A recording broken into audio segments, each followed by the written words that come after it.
Are the Warriors in serious trouble? You won't believe what happened in tonight's game against the Miami Heat that has Warriors fans nervous. Plus, we got a major update on Steph Curry's health. Will he be back before the Warriors completely fall apart?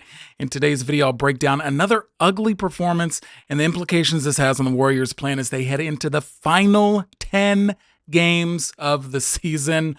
Welcome to Warriors Digest. I'm Arthur Ballesteros. Do me a favor right now. Hit subscribe so you can join the Warriors Digest community. We recently just hit the 10,000 subscriber mark. That is a huge shout out. Thank you to all of you who watch these videos and subscribe, comment, interact with us. And a major shout out to Randy Silver, who has built this community over the past year. It's amazing what he's done. So join the community right now. Hit subscribe. Less than 30% of you people who regularly watch the videos are subscribed. So go ahead and hit subscribe so you don't miss a thing when it comes to the Warriors, because it's still getting insane. Again, another awful performance for the Warriors tonight. Just ugly. Look at this. A 112-86 loss to the Miami Heat, scoring only 16 points in the fourth quarter. I mean, was 3 days off in Miami a bad idea? What the hell happened here? I watched this whole game. I didn't see anyone on the Warriors do anything except miss shots. This was crazy. Miami has now swept the season series. The Warriors start this crucial 6-game road trip 0-2. The big headline of the night, of course, Steph did not play again, still nursing that back injury. And I guess we're seeing what happens when Steph doesn't play. This was one of the oddest starting lineups that I've seen here in a while. This was your starting lineup for the night.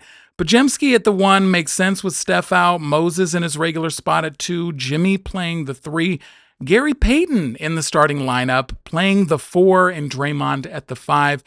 I guess I get the move here by Kerr, by putting GP2 here into the starting lineup after that abysmal performance in Atlanta. They came out so flat. They were down 17 early in the first quarter there. So he's like, hey, let's get GP2 in there. Let's get some energy. Let's get going. Nope, did not work.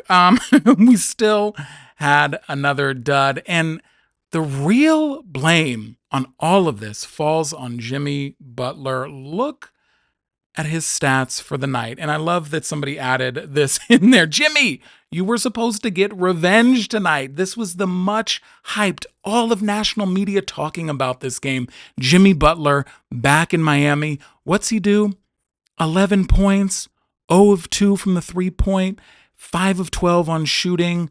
Just unproductive basketball. Every time I saw Jimmy, when they would cut to him, I'd be like, oh, he's on the floor, because he was just making zero impact, except I think, the first couple of times that I really noticed him was when he was getting blocked multiple times on layup attempts. Andrew Wiggins, shout out to him, by the way, Andrew Wiggins, former Warrior, getting to play against his old team here, but he had a couple of really embarrassing blocks against Jimmy there. But what happened? Jimmy, where were you? And I mean, look, I love Jimmy Butler, just like all of us here who are Warriors fans.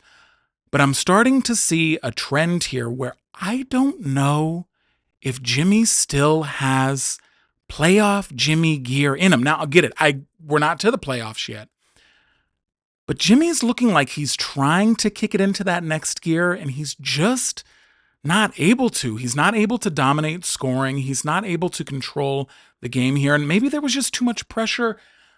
I don't know. I don't know what happened here. It was a very odd performance for the Warriors tonight. And look, Steph's out. Of course, this is going to be bad, but you don't expect it to be historically bad here. I mean, look at these team stats here for the night. The Warriors shot less than 40% on their field goals, 23% from behind the arc. I think at one point, Brandin Podziemski was the only starter who had hit a three, and it came at like 7 minutes into the second quarter. It was abysmal. Again, seeing turnover problems, 16 turnovers, not really sharing the ball as much as they're used to, not getting that ball movement action going, only 20 assists there. They did get 8 steals, which was good to see, but just getting dominated here in every facet by the Heat. This was just an ugly showing here. And when we look at the box score here, who did anything? Like, look at this. Draymond, 0 for 3 from three-point. Now, granted,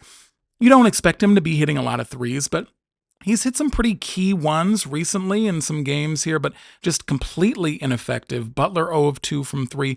Draymond only scored 2 points, 5 boards, 3 assists.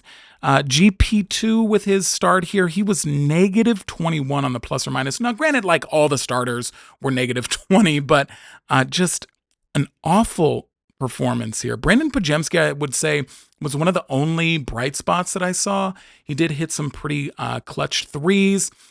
He was able to drive and get into the lane there. He was doing a good job facilitating. I think he's scored like 17 points a game, his average since he's returned from his back injury. A little bit of a bright spot there. The bench for a while was dominating, though. And not dominating in terms of like actually, keeping the game close against Miami, but they were outscoring and dominating Miami's bench here. One of the spots here where I have some problems is when you start to see Pat Spenser in the game. You know that's a blowout. When you see Kevin Knox get some of his first minutes as a Warrior here, you know that's a blowout. Trayce Jackson-Davis, TJD, I love the man, tons of energy, but when he's in the game, you know it's a blowout. And they were both getting some minutes there in the fourth quarters. Basically, all the starters were resting there. But the bench did do a decent job of scoring because the starters were just completely ineffective whatsoever. Just an absolute awful performance. Now, where does the blame lie in this ugly performance? I mean, Steph Curry's out. I mean, it just all comes down to that. Basically, this is just a completely different team without him. You see that the system is totally built around Steph, of course, and other teams are just daring the rest of the Warriors starters to shoot threes, and they are not hitting them. So this is now the MO. Just force the Warriors to shoot threes when Steph's out, and you're going to dominate. Now, there was a silver lining to tonight's game. Anthony Slater gave us the update on Steph Curry.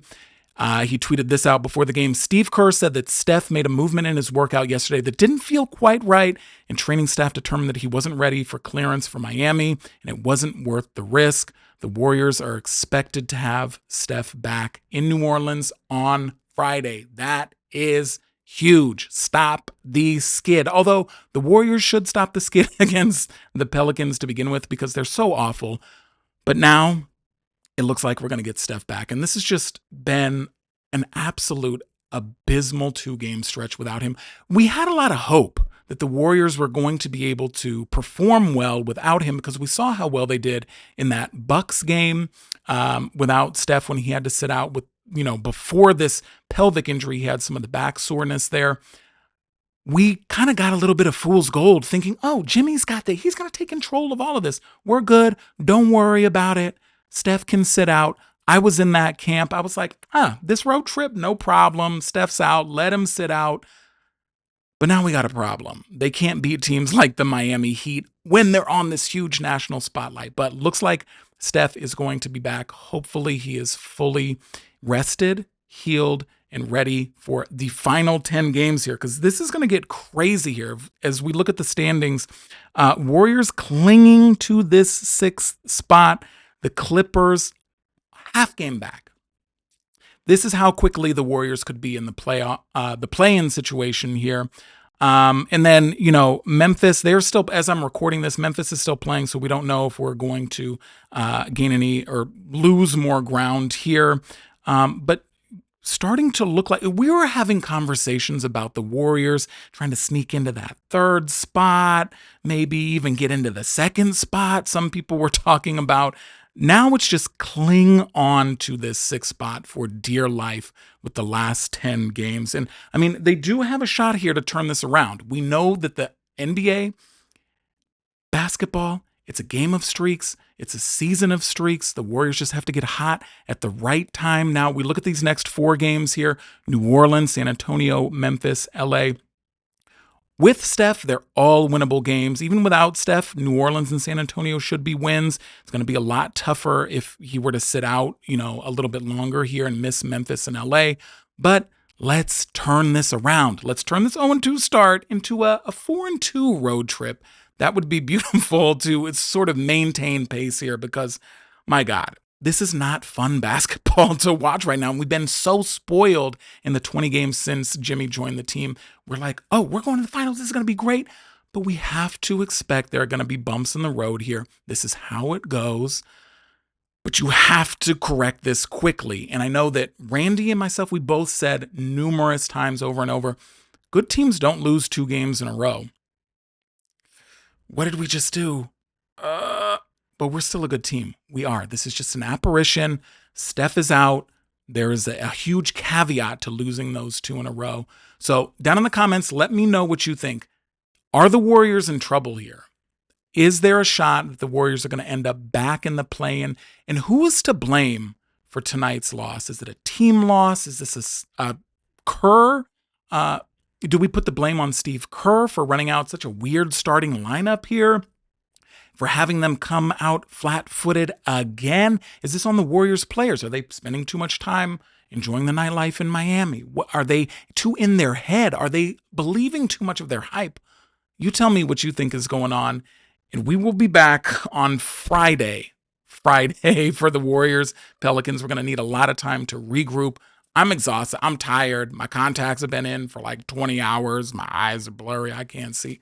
And I just watched some of the worst basketball I've ever seen. 2 games of it in a row. It's going to be fine. I'll talk to you guys tomorrow. Peace.